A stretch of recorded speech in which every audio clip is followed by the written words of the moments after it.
সব সত্যি জানতে পেরে এবার ভিক্টরকে ঘাট ধাক্কা দিয়ে বাড়ি থেকে নিজেই তাড়িয়ে দিল রাজীব রায়চৌধুরী। শুধু তোমারই জন্য ধারাবাহিকে দেখা যায় ভিক্টর এবং রাহি দুজনকে নিয়েই অফিসে চলে যায় রাজীব বাবু। শুরু হয়ে যায় কনফারেন্স এবং সেখানে তাদের প্রজেক্ট নিয়ে আলোচনা করা হয়। তবে অপোনেন্ট পার্টি যদি এই প্রজেক্টের ব্যাপারে কোনো ইনফরমেশন পেয়ে যায় তাহলে কিন্তু রাজীব রায়চৌধুরীর এই প্রজেক্টটা আর সফল হবে না। তার জন্য রাজীব বাবু সবাইকে অনুরোধ করে যে এই প্রজেক্টের সমস্ত বিষয়গুলো যেন আমাদের মধ্যেই থাকে। ভালো মানুষের নাটক করে ভিক্টর রাজীব রায়চৌধুরীকে বলে যে স্যার, আমার মনে হয় এই রুমের লকটাও চেঞ্জ করে দেওয়া উচিত, আর সেই কোডটা শুধুমাত্র আমরাই এই কয়জন জানবো।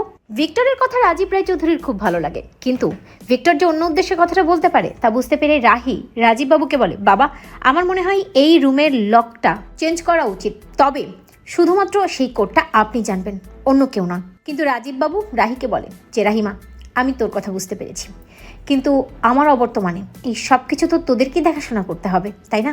যদি এমন হয় আমার স্বপ্নটা আমি পূরণ করে যেতে পারছি না, তবে সেই স্বপ্ন পূরণ করার দায়িত্ব তো তোদেরই। তাই এই লকটা আমরা তিনজনেই জানবো, আমি, তুই আর ভিক্টর। ভিক্টর খুব খুশি হয়ে যায় এবং লকটাও জেনে যায়। আর এরপরে দেখা যায় যে অফিস থেকে বেরিয়ে পড়ে সবাই। বাড়িতে ঢোকার সময় ভিক্টর নাটক করে বলে, আমি বোধহয় আমার মোবাইল ফোনটা ফেলে রেখে এসেছি ভুল করে, অফিসে রেখে এসেছি তো আমি নিয়ে আসছি। এই বলেই ভিক্টর অফিসে যেতে যায়, যেটা খুব ভালো করে রাহি বুঝতে পারে এবং ভিক্টরকে বলে, আমি ভালো করে দেখেছি আপনি ফোনটা নিয়েছেন। কিন্তু ভিক্টর তার নিজের ফোনটা বের করে বলে, এই ফোনটার কথা বলছো তুমি? না না, আমার আরেকটা ফোন আছে যেখানে বিদেশি নাম্বার থেকে ফোন আসে, আমি ওই ফোনটার কথাই বলছি। এই বলে ভিক্টর নাটক করতে থাকে। রাজীব বাবু এবং রাহি দুজনে ভেতরে চলে যায়। ঠিক তখনই সেখানে তিতলি আসে এবং ভিক্টরের সাথে হাত মেলায়। ভিক্টর আর তিতলি দুজনে হাত মিলিয়ে রাজীব রায়চৌধুরীর 12টা বাজানোর প্ল্যান করতে থাকে। অপরদিকে দেখা যায় যে বাড়ি ফিরতেই রাধিকা জানতে চাই যে ভিক্টর কোথায়। রাহি বলে যে আসলে জামাইবাবু তো অফিসে গেছে, একটা ফোন ফেলে রেখে এসেছে, ওই যেই ফোনটাতে বিদেশি ফোন আসে ওইটা। শুনে রাধিকা বলে, বিদেশি ফোন আসে? বিদেশি নাম্বার থেকে আবার কোন ফোনটাই ফোন আসে? রাধিকা যে কিছুটা অবাক হলো তা রাহি বুঝতে পারে, কিন্তু রাহুল রাহিকে নিয়ে ঘরে চলে যায় কেন সুতো বেঁধেছিল পায়ে সেটা জানার জন্য। অপরদিকে দেখা যায় ভিক্টর অফিসে গিয়ে যা কারসাজি করার তা করে ফেলে, লক নিয়ে নেয় এবং সমস্ত প্রজেক্টের ডিটেইলস নিয়ে নেয়, আর তারপর সেগুলো ওই অপোনেন্ট পার্টির হাতে তুলে দেয়।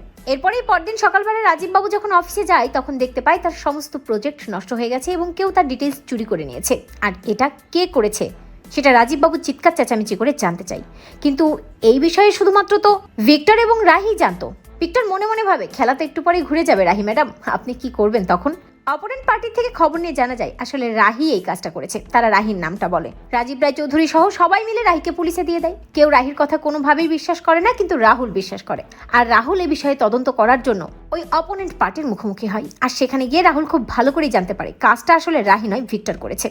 এরপরই দেখা যায় রাহুল রুদ্রমূর্তিতে বাড়িতে ঢোকে আর তারপর সবার সামনে চিৎকার করে বলে যে রাহি নির্দোষ, রাহি কিচ্ছু করেনি, যা করার করেছে এই ভিক্টর। ভিক্টর বলতে থাকে, না সে কিছুই করেনি, নিজের বউকে বাঁচানোর জন্য রাহুল এসব কিছু বলছে। ঠিক তখনই রাহুল ওই অপোনেন্ট পার্টির একজনকে হাজির করে, যে কিনা ভিক্টরের দিকে দোষের আঙুল তোলে এবং সবার সামনে বলে যে ভিক্টরই আসলে তাদেরকে রাহির নাম বলতে বলেছিল আর সমস্ত ডিটেইলস ভিক্টরই তাদেরকে দিয়েছে। শুনেই রাজীব বাবু প্রচন্ড ক্ষেপে যায় এবং ভিক্টরকে ঘাট ধাক্কা দিয়ে বাড়ি থেকে রাজীব বাবু তাড়িয়ে দেয়। তো বন্ধুরা, তোমরা এটাই চাও তো এভাবেই যেন সব সত্যি জানতে পেরে ভিক্টরকে ঘাট ধাক্কা দিয়ে তাড়িয়ে দেয় রাজীব বাবু? কমেন্ট করে জানাতে ভুলো না।